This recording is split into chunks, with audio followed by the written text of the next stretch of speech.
Gary Nickerson, And I'm Quinn Taggart. and this is Outside My Window. Our guest today is the Honourable Chris.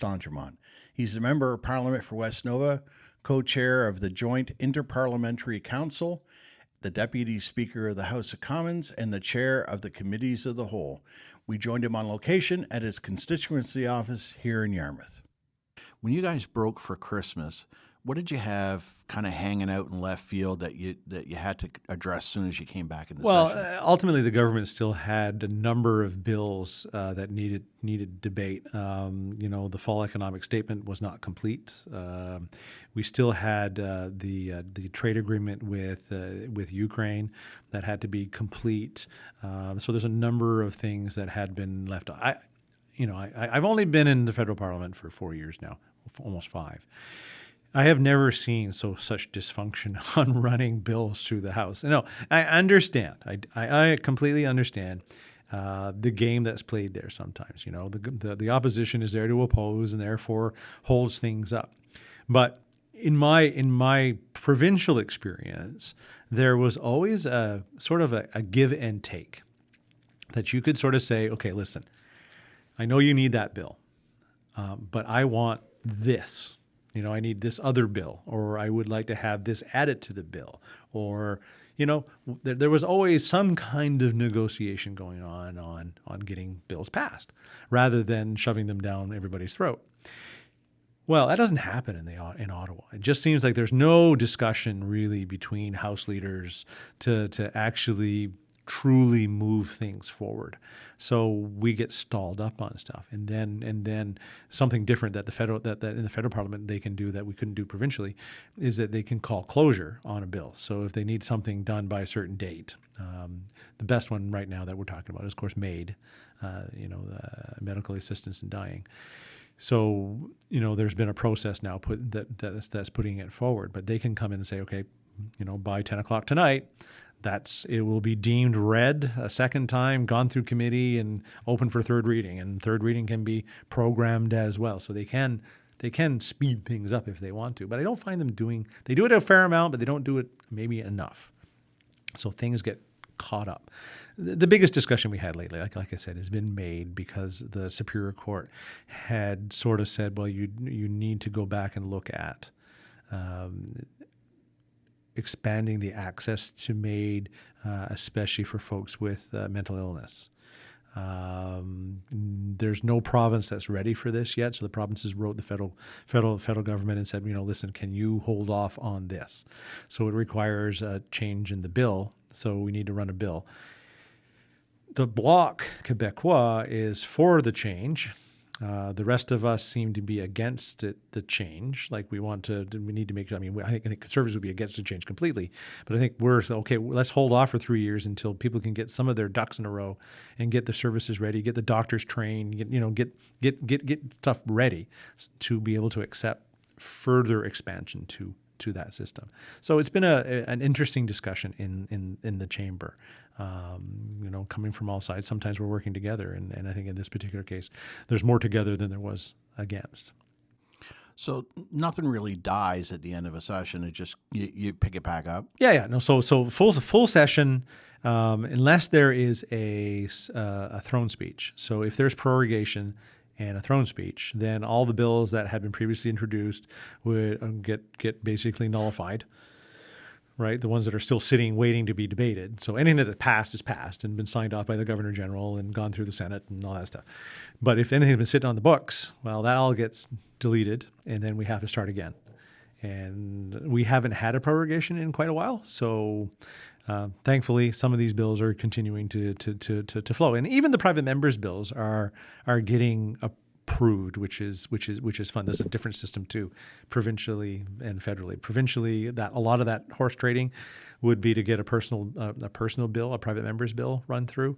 In the federal government, in the federal parliament, there's actually a process for it, and it actually has a sequence every single day to hear a bill that gets gazetted and is on the list. So we probably get like 100 private members' bills actually complete in a session, which is like way more than the 1 or 2 we'd ever get provincially. So it's kind of neat how that works. So, Chris, you represent West Nova, but that's a really big riding. Give us a feel for how big that really is. Well, West Nova goes from Lower East Pubnico all the way to Waterville. So most people don't realize that it goes that far up in the valley. Now, this changes after the boundary change. So the boundary change as of April 23rd. So the new boundaries will go into place. They change every 10 years. I will be losing a chunk of folks on that upper end. So I'll be losing the Waterville. I'll be losing Berwick. And it'll be coming sort of in between Berwick and Aylesford. So I still get a big chunk of the valley, but not as big. I sort of lose a community there. So the actual riding number of constituents changes from about 85,000, 89,000 to about 75,000 people. So I lose somewhere in the range of 10,000 people due to that change. But it's a big area. I mean, if you're traveling one minute you're in the valley and on the backside of the North Mountain, over in Margarettsville, and you've got a meeting in Yarmouth or Lower East Pubnico, it'd tell you that there's a lot of time that's spent traveling and spending time talking on a cell phone. I'll put my plug in right now of one of the things I would really like to get sort of accomplished over the next number of years is cell service that actually doesn't drop every time you drive down that highway.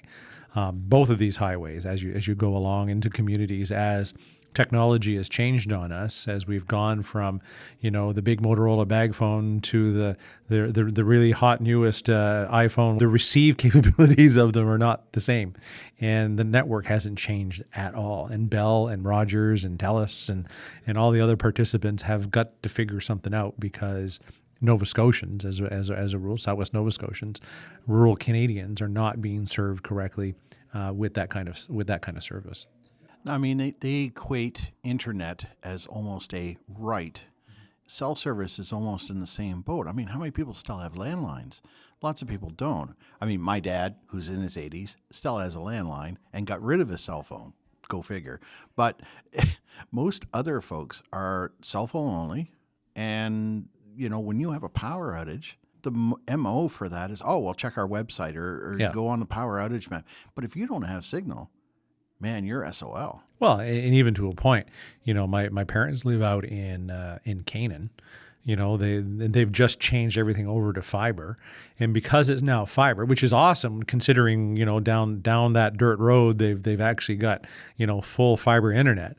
But in order for your phone to work, you got to have a UPS or a backup battery in order to run it. They don't, they may run a generator if they're really, really stuck, but how the heck do you connect that so your actual landline can work? Luckily, they do have a bit of cell service. They can use their cell phone. But many Canadians right now have switched over, and I think Bell and Rogers and all those groups, they wanted that to happen. They didn't want to maintain their copper systems anymore, and get us off onto these wireless systems, and they haven't expanded it, and they haven't spent any money on those systems in a very long time. So, one of those little plugs where I wish I could solve it and work with someone, work with the province, work with Bell, work with the ones that need to participate in it, so that we can actually just use our phones and at least talk to people. You shouldn't be using your phone while you're driving down the road. Let me make that clear.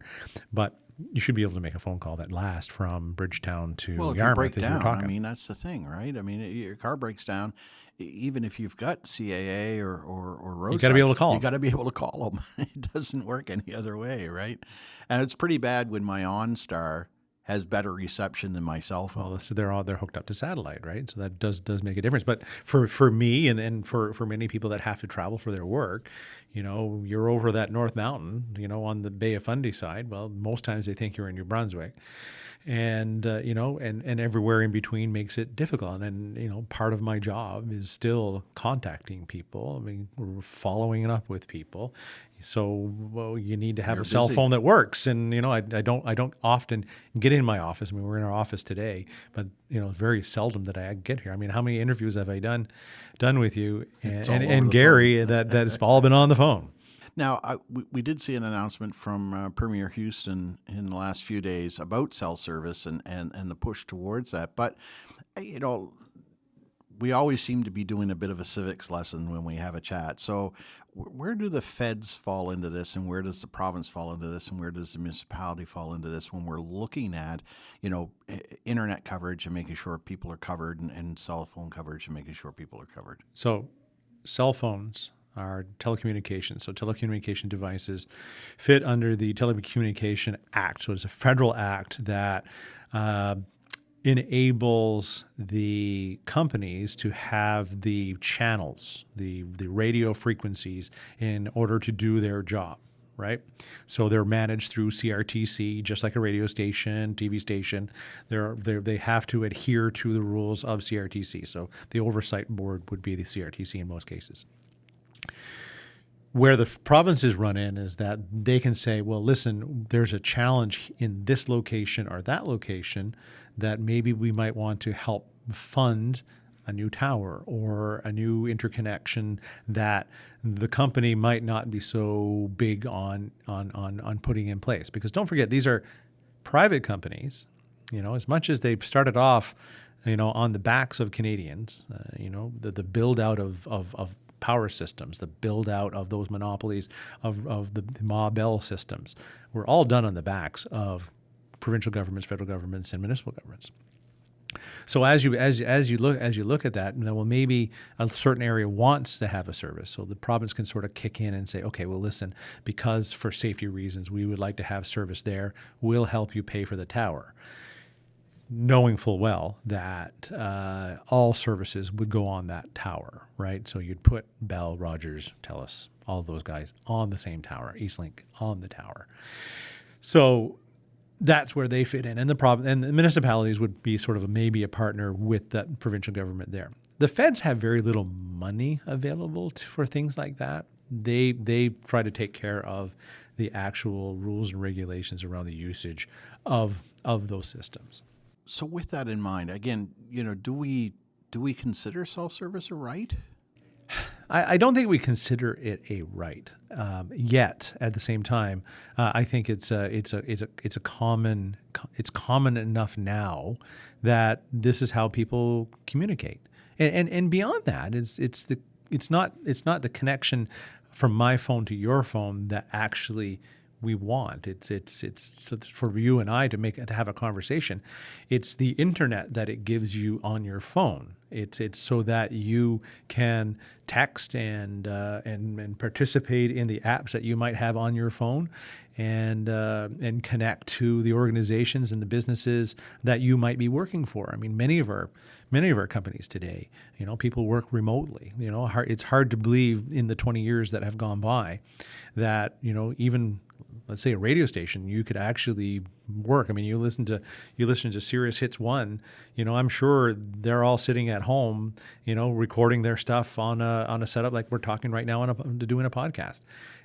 Technology has changed so much that people can work in different places, and they just need that internet connection. And sometimes that internet connection is 5G or whatever, the 5G plus or whatever the new system will be as technologies evolve. Now, I know for my dad's kind of hung on. He had, quote unquote, high-speed dial-up, as Bell Alliant called it, right? We've all gone down that road many times. I missed the sound, though. I missed the sound of dial-up. Well, it was the equivalent of high-speed dial-up. He had an actual connection, and that was fine, but the speed on it was just horrid. He has since upgraded to fiber op, but again, I'm worried for him. He's in his 80s. Now, he has a landline. He's one of those few people that still has a landline. So I know his phone will work in an emergency, and he lives in town. It's easy to find him and kind of deal with things. But there are others that are not so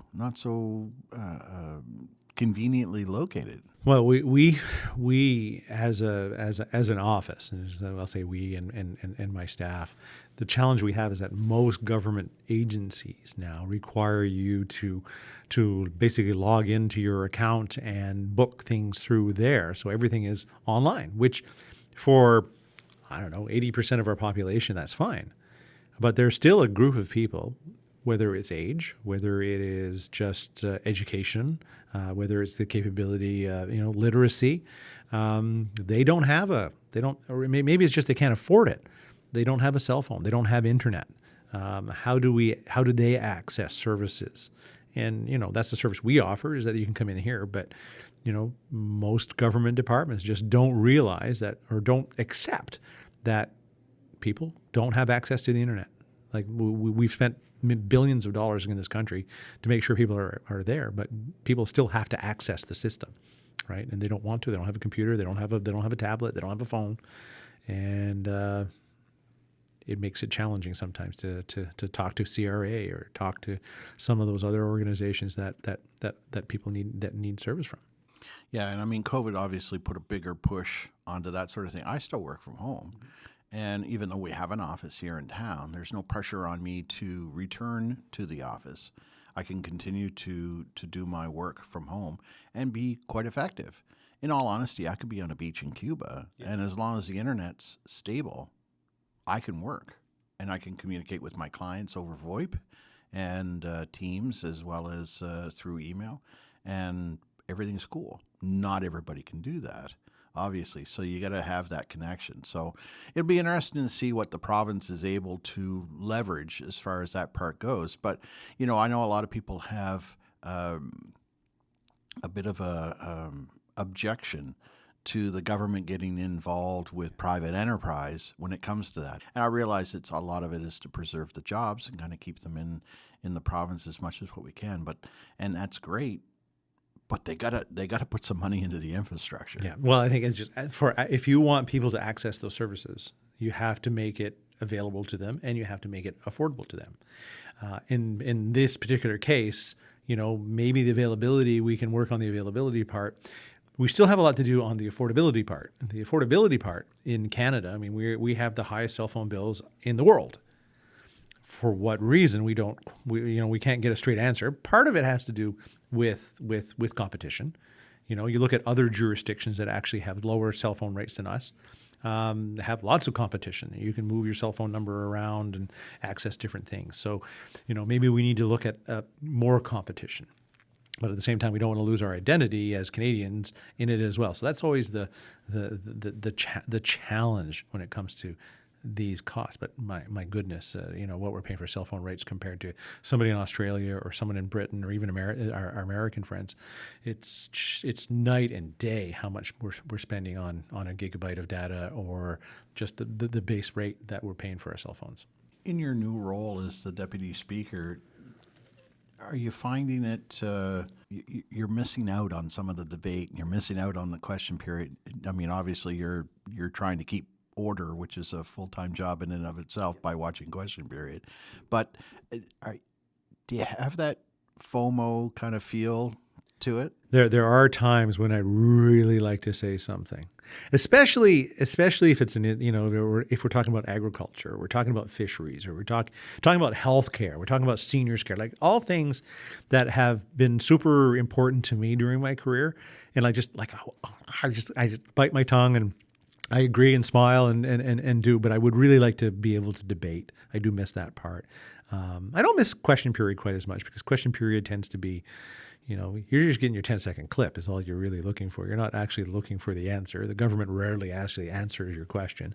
I think actually the House would work a lot better if there were a few answers found. Ultimately, I would like to be able to do a little bit more. I miss committee a little bit. Like, be able to join in on FOPO, or, that there's a number of committees that would be interesting to me that I don't get to participate anymore. I have 2 committees I belong to, I'm chairing, but they're more House related. Where does this lead you, though? Like, you're Deputy Speaker, that's great, but is that a stepping stone to something else, or is it just one of those things where, hey, nice to have on the resume? It depends. Everything will depend on next election and who wins.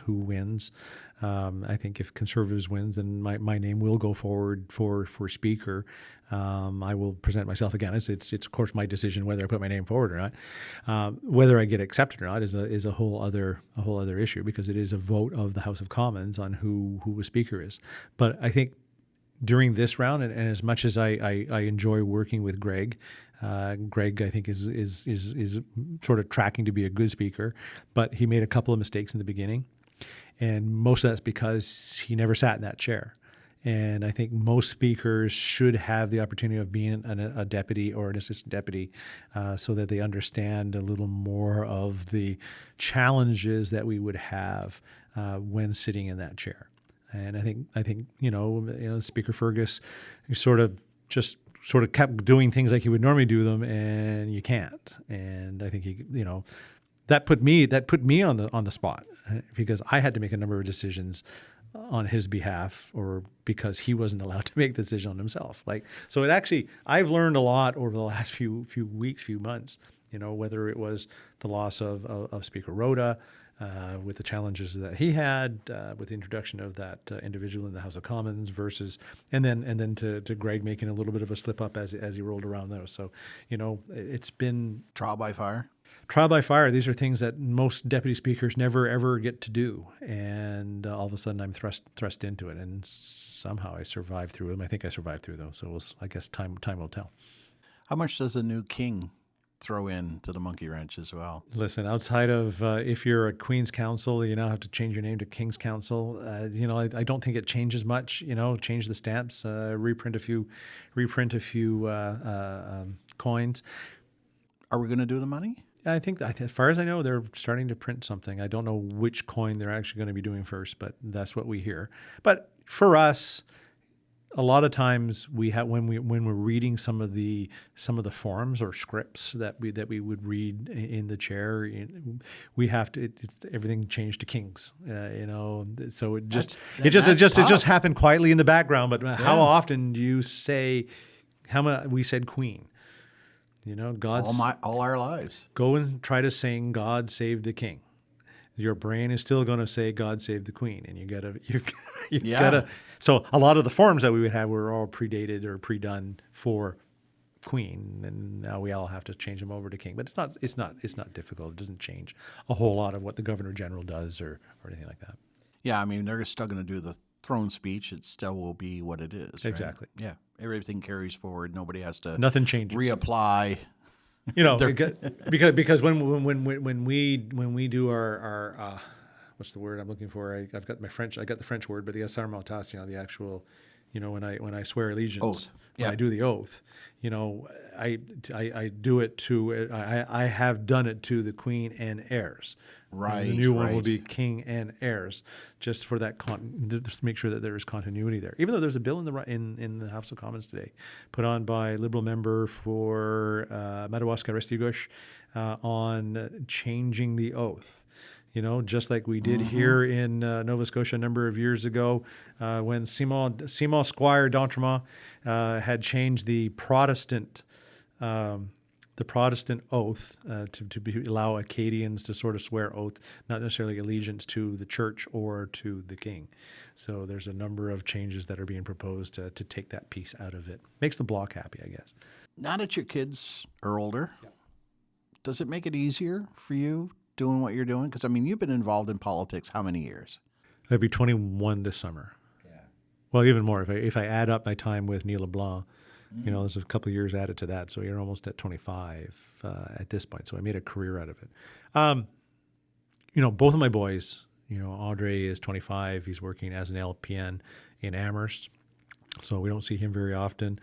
Alec is just finishing up his 4th year at Acadia in business. He's coming home, and I believe he has a job with one of our local CPA firms. Oh, good. So he'll be doing that. So he'll be actually back home, which is good.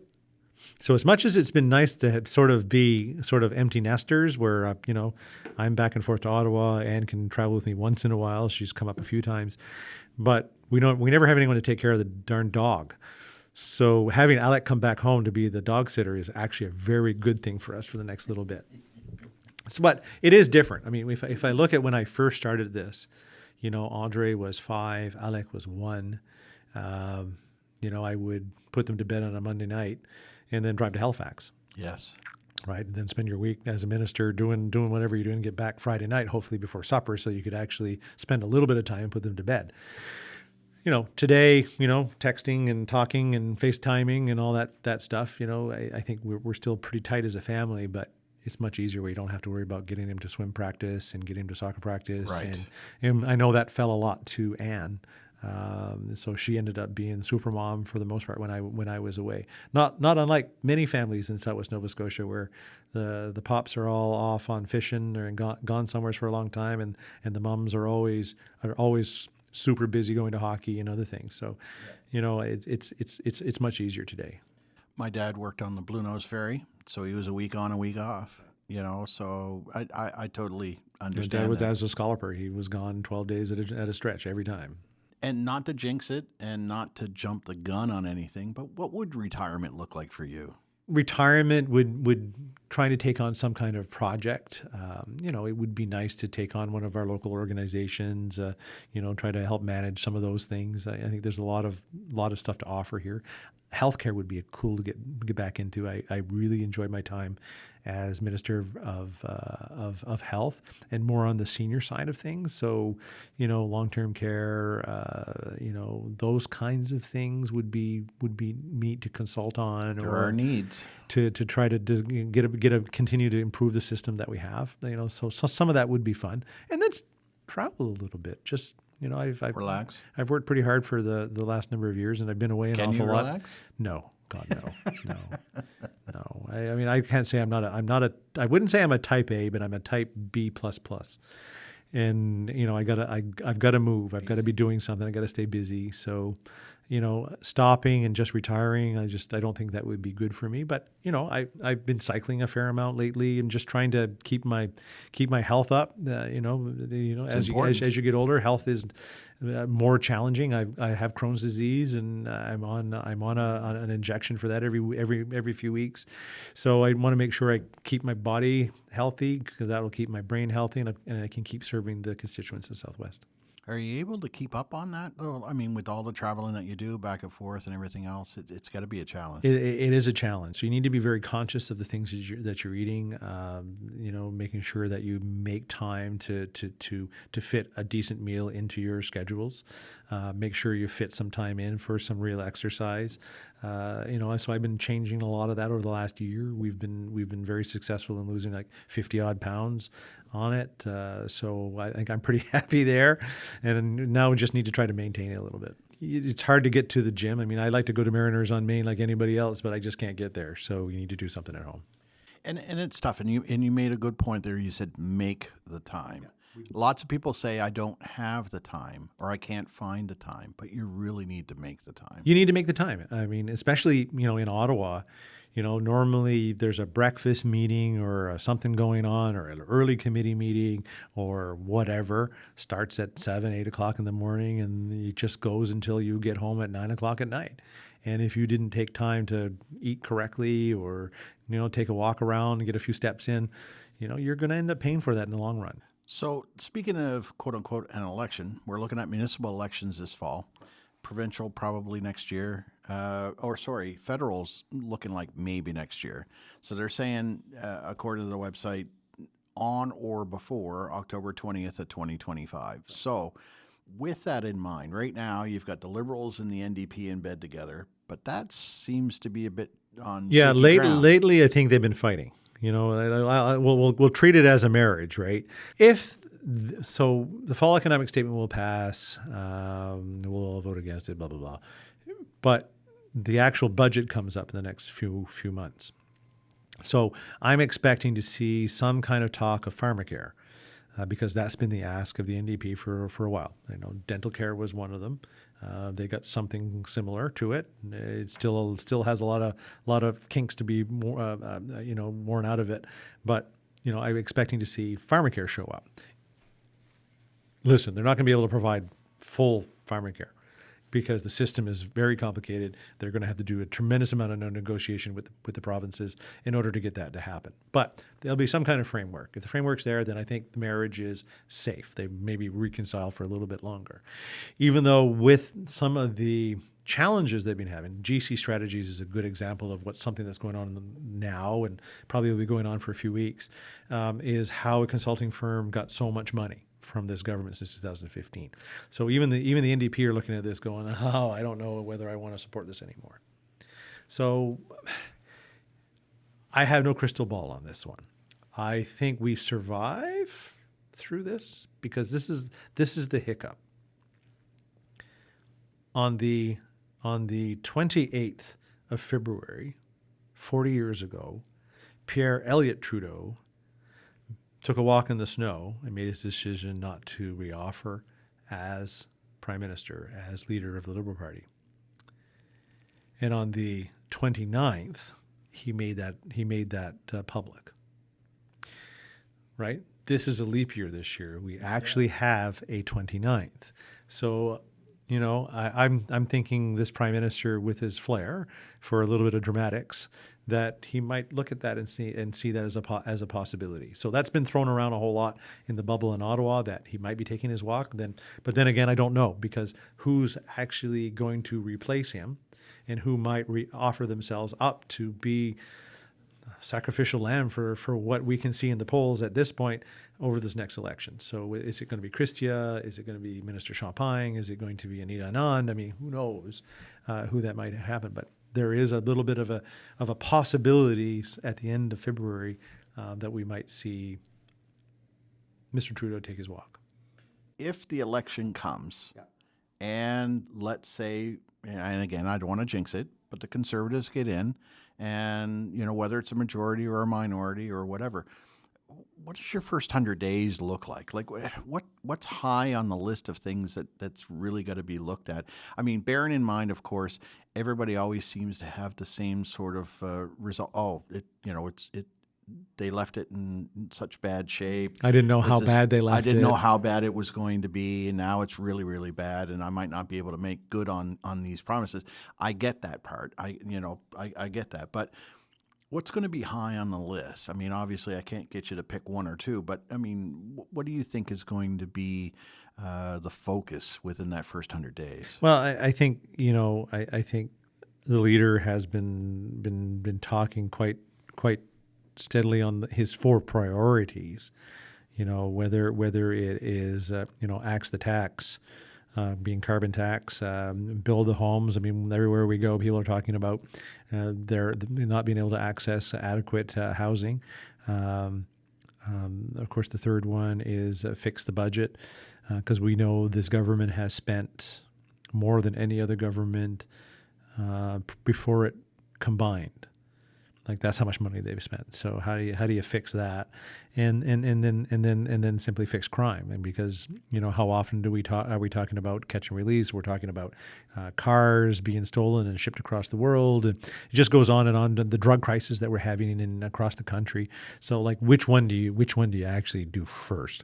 I mean, part of it will have to be, because you can spread yourself pretty thin. You can, and I think this government has spread itself far too thin, and it is not necessarily succeeding in many of the aspects. So you got to focus a little better on some of these. The housing stuff, I think, is all of them are built around economy, and the economy, part of that economy is on having a balanced budget, or at least a budget that makes more sense. It's built on a true GDP growth.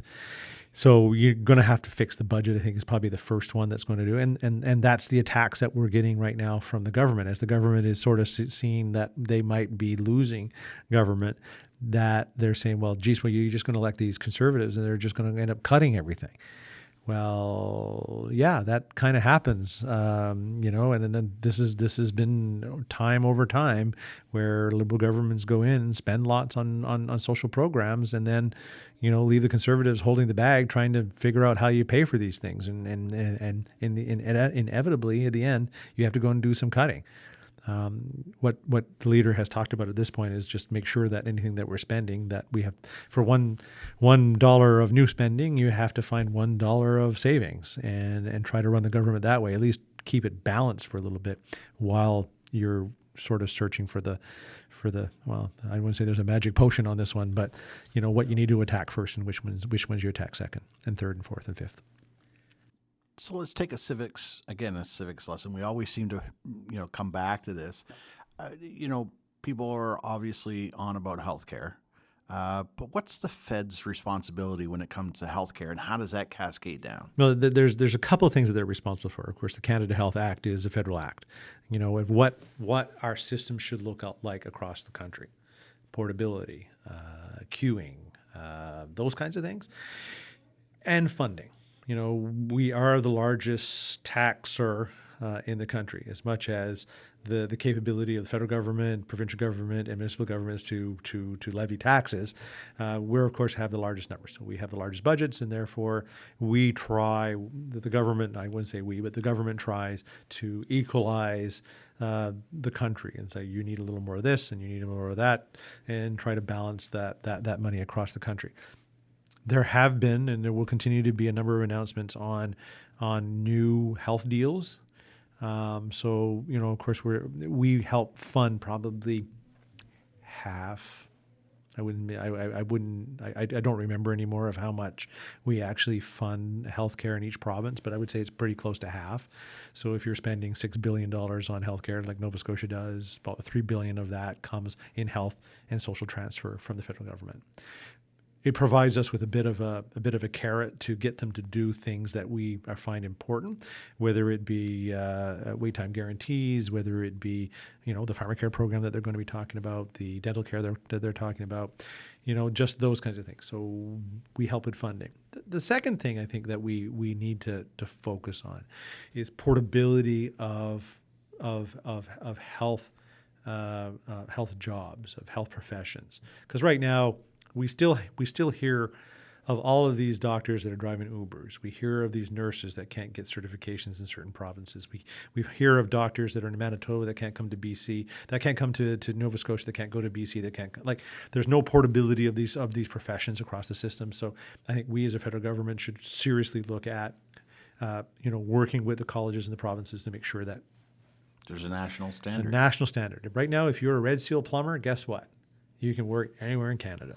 And I have to admit that I was, unfortunately ignorant about how that worked, because I would have thought, hey, look, if I'm, if I graduate from Dalhousie School of Nursing, I can go anywhere in Canada, but you can't. That is not true, right? You can't. It's Wow. not necessarily true. But then each province you got to go write a test, and if you don't meet the requirement of that test, then you're going to have to take further courses. So it just spirals. So we need to. But then we have up. foreign nationals as well coming in, right? And that's a whole other kettle of fish. I don't know what the number is of. Let's just stick to Nova Scotia. There's probably 300, if not 1,000, 300 to 1,000 Nova Scotia students, okay, that could not, of course, get into a local Canadian medical school, that have gone offshore to be able to get that can't get back into Nova Scotia. Yeah, they're from Yarmouth, they're from Dartmouth, they're from Musquodoboit Valley. They're from everywhere, and they can't get back to work here because we don't have a system to accept it. So that's unacceptable. That we because it's much better to have a local person. The chances of getting them to stay in their local area is much better. My best example is my cousin Raylene. She was from Dartmouth. Her parents are my mom's sister. They grew up in Bedford. Smart kid. She was a straight A student. 90s, 100s, through it. Couldn't get into Dow. So she went to Saba. So went to the Caribbean, got her doctor. I think she went to Hungary for a little bit too, whatever. And then, she couldn't get her clerkship here, so they clerked in the States. And guess what? She worked at Mayo. She works at the emergency room in Chicago. She married a guy in Chicago, and guess where she lives today? Yes. In Chicago. We'll never get her to come be a doctor here in Nova Scotia again. And we're losing those opportunities. And they're simple. They're simple fixes that we need to be able to grab a hold of. And with the I don't have a doctor list in Nova Scotia alone, running at an astounding rate and climbing all the time, you would think that hey, Tim Houston got elected on I'll fix healthcare. Let's just hire 1,000 doctors. Well, that's all fine and good.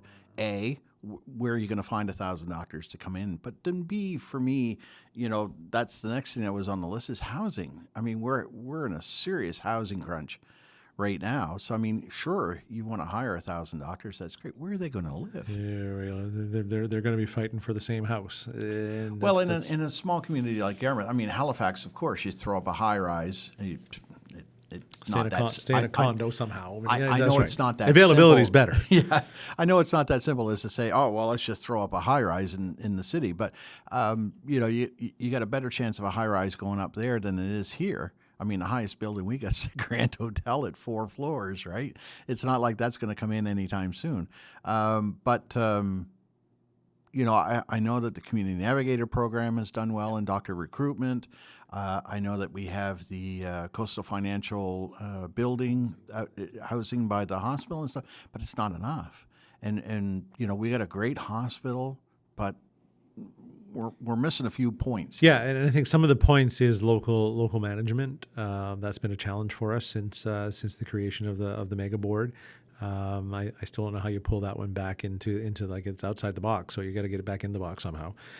But I mean, we're an attractive place, but we might not be as an attractive community as we think we are, because we have lots of people that come in for a little bit and get their training, and then all of a sudden they're gone again, right? So we need to do a little better job in holding on to those folks.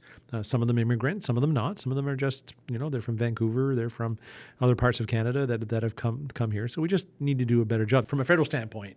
All we can do is try to manage the way the paperwork and the red tape to make sure that they can be transportable across the country, and make it easier for those folks to come in. I mean, right now, from a nursing standpoint, it looks like there's something like 10,000 new nurses coming into Nova Scotia. Whether they're from the Philippines or other locations. Great. All right, that's one thing. Where are we going to put them? So the housing issue is one that continues to dog us a whole lot. The federal government has been slow to react to it. That is a federal government issue. That if there is ways to incent homeowners, homeownership, we need to do a little more. But right now, people are not going to be getting a mortgage at 7%. Right? Just not going to do it. I don't blame them. I mean, I've got one coming up in a year and a half. Hopefully, it's almost done. It's almost done. But if you're going to buy a new house with a down payment and paying the HST on it and whatever, it's just completely out of whack. And then many of these new docs that are probably looking for a new house, well, they still owe hundreds of thousands of dollars to the schools or in loans, right? So it makes it tremendously challenging for them. The incentive plans that are available are few and far between. I know the Dow School of Nursing has a great scholarship program, which is fantastic. Get full ride. Right. All you got to do is stick around. I mean, I don't see anything wrong with that. Well, and even to a point is that why don't we, I think it's outside the box here, but why don't we find those kids in our schools that want to be docs and just pick them up and pay for it and get them through? I know a couple of municipalities that did exactly that. Yeah. Nursing, same thing. Why does the government just pay for it? We need nurses. Let's just pay for it. The ones that they can get into the system, expand the system, make sure that it's available to them. Yeah. We need more plumbers. Do the same thing. Let's find them in the school system that are interested in being plumbers and help them electricians. And I was even talking yesterday. I was talking to somebody who was painters, crack filling. Just the base, people that can finish cement. It just goes on and on of all of those trades that you need to build a home or to build a semi-detached or multi-detached or multi-unit building. That you need to have all of these trades come together and build these houses, and we don't have everybody. So they're 3D printing houses, pretty much. For JD Composites in Clare can actually they use their machine and cut out a house in a day, and then you just got to go put it together like panel by panel, things like that. But it doesn't fit this is a whole other discussion, a whole other podcast, but. It doesn't fit the building codes. So building codes are built, or were written in the 50s, and they don't fit to maybe a more modern way of building things. So anyway, that's a whole other challenge we have. What can we expect between now and the summer break? Well, between now and the summer break, I mean, I think it's just going to be more of the same. So a lot of animosity in the House of Commons. I really do think the GC Strategies and the Arrive CAN app, also known as the Arrive Scam app, will continue to evolve in the Hill. I think that one's got more legs than I think than we realize, because someone got rich on a cheap app. So how did that possibly happen? But so you'll see a little bit of that, and then you see the solidification of platforms. So you'll see the Conservatives, bring out more ideas on, what they think a new government should look like. You'll see the Liberals sort of rehash and bring up some new ideas of what they like to see, and then you'll have the Bloc and the NDP sort of doing their things depending on, which way the wind's blowing that day. But ultimately, you'll see a little more, I think, solidification over the next couple of months, and we go until the end of June. Before we're done, sort of mid to end of June before we're done. So you'll see a lot of that if we survive that far. Again, a lot is on the shoulders of the NDP and what happens over the next number of months. Chris, thanks a lot for taking the time. It's been my pleasure as usual. Our guest has been the Honourable Chris D'Entremont, Member of Parliament for West Nova. I'm Gary Nickerson, And I'm Quinn Taggart. and this has been Outside My Window.